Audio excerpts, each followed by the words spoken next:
جب اللہ تم سے کہہ رہا ہے مجھ سے مانگو میں دوں گا، تو کیا تمہیں یہ قبولیت کی دلیل نہیں لگتی؟ کسی کی بیٹی کی زندگی خراب کرنا ایک قرض ہے جو ایک نہ ایک دن آپ کی بیٹی کو اپنی زندگی سے ادا کرنا پڑتا ہے۔ صبر کی انتہا تم نے کرنی ہے، معجزوں کی انتہا اللہ پاک کرے گا۔ توکل کرو اور پھر دیکھو کہ اللہ تمہیں وہاں سے عطا کرے گا جہاں سے تمہیں عطا کے ذریعے نظر نہیں آتے۔ بڑے کہتے ہیں بیٹیوں سے ڈر نہیں لگتا، ان کے نصیبوں سے ڈر لگتا ہے، ورنہ جتنا احساس بیٹیاں ماں باپ کا کرتی ہیں بیٹے کر ہی نہیں سکتے۔ بچپن سے ہی اپنی خواہشات، اپنے خوابوں کو دفن کرنا سیکھ لیتی ہیں۔ کبھی ماں باپ کی فکر میں ہلکان ہو رہی ہوتی ہیں تو کبھی بھائیوں کی فکر میں گھر رہی ہوتی ہیں۔ پھر بھی لوگ کہتے ہیں بیٹیاں بوجھ ہوتی ہیں، جبکہ حقیقت میں وہ بچپن سے ہی بوجھ بانٹ رہی ہوتی ہیں۔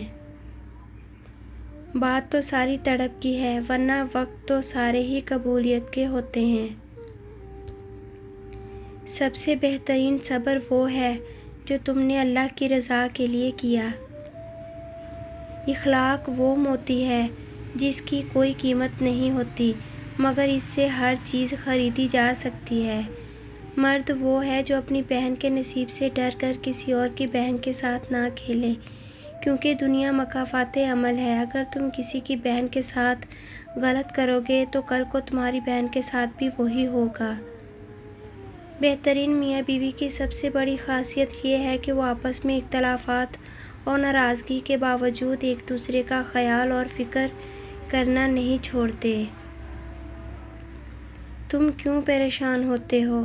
تمہارا معاملہ تو 70 ماؤں سے زیادہ محبت کرنے والے کے حوالے ہے۔ جن لوگوں کی تنہائیاں پاک ہوتی ہیں ان کی دعائیں کبھی رد نہیں ہوتی۔ اور پھر ایک وقت ایسا بھی آتا ہے جب آپ کو لگتا ہے کہ آپ اکیلے ہی ٹھیک ہیں، کوئی ضد نہیں رہتی، کوئی خواہش نہیں رہتی، کسی کا ساتھ نہیں چاہیے ہوتا ہے، بس پھر ہم سب نصیب پر چھوڑ کر جینے لگتے ہیں۔ ایک بیٹی اور ایک درخت دونوں کا گھر میں ہونا ضروری ہے، کیونکہ درخت ہمیشہ دھوپ میں سایہ دیتا ہے اور بیٹی ہمیشہ درد میں ساتھ دیتی ہے۔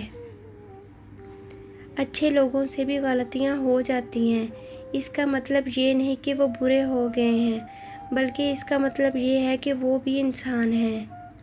تکبر شہرت کا ہو، عزت کا ہو، دولت کا ہو، طاقت کا ہو، علم کا ہو، حسن کا ہو، حسب و نسب کا ہو، حتیٰ کہ تقویٰ کا ہی کیوں نہ ہو، انسان کو رسوا کر کے ہی چھوڑتا ہے۔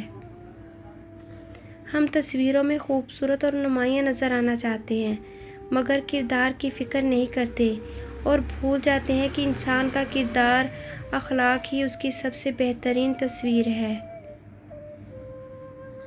جب کوئی انسان ناراضگی دور کرنے کے لیے پہل کرتا ہے تو اس کا ہرگز یہ مطلب نہیں کہ وہ غلط تھا، بلکہ اس کا مطلب یہ ہے کہ اسے انا سے زیادہ رشتے عزیز ہیں۔ زندگی روز کچھ نہ کچھ سکھاتی ہے، لیکن بنیادی چیز یہ ہے کہ انسانوں سے توقعات کم سے کم رکھیں اور اوپر جو ذات ہے اس پر توکل رکھیں۔ یقین تو سمندر میں بھی راستہ بنا دیتا ہے، یقین تو سلگتی ہوئی آگ کو بھی ٹھنڈا کر دیتا ہے، تو تم اپنے رب سے اتنے مایوس کیوں ہو؟ یقین معجزوں کا بہت خاص حصہ ہے، اور وہ آخر میں تمہیں تمہارا یقین کیسے تھام لے گا تم اس کا تصور بھی نہیں کر سکتے۔ پتہ ہے انسان کو سب سے زیادہ تکلیف کب ملتی ہے؟ جب وہ غلط انسان سے اپنی زندگی کی ساری امیدیں جوڑ لیتا ہے۔ سچا، اچھا اور بہترین دوست وہ ہوتا ہے جو خود تو آپ کو جو مرضی کہے، مگر جب کوئی اور آپ کو کچھ کہے تو اس وقت وہ آپ کا سب سے بڑا حامی ہو۔ مضبوط تو وہ لوگ ہیں جو رونے کے بعد اپنے آپ کو خود سمجھائیں، اللہ ہے نا، سب ٹھیک ہو جائے گا۔ حرام چیزوں اور حرام کاموں سے بچتے رہو، تمہاری دعائیں قبول ہونا شروع ہو جائیں گی۔ کسی سے محبت کر کے اسے اللہ سے مانگنا آپ کے مخلص ہونے کی نشانی ہے۔ تہجد کی دعائیں تو دنیا بدل دیتی ہیں، تو تم پھر اپنے نصیب کا بدلنا مانگ رہے ہو۔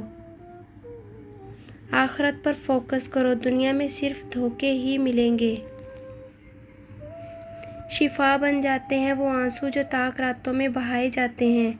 کن کہتا ہے اللہ اور ایک پل میں مقدر بدل جاتے ہیں۔ جمعے کا دن ہے، اے مالک کن فیکن، سب کی مشکلیں آسان فرما۔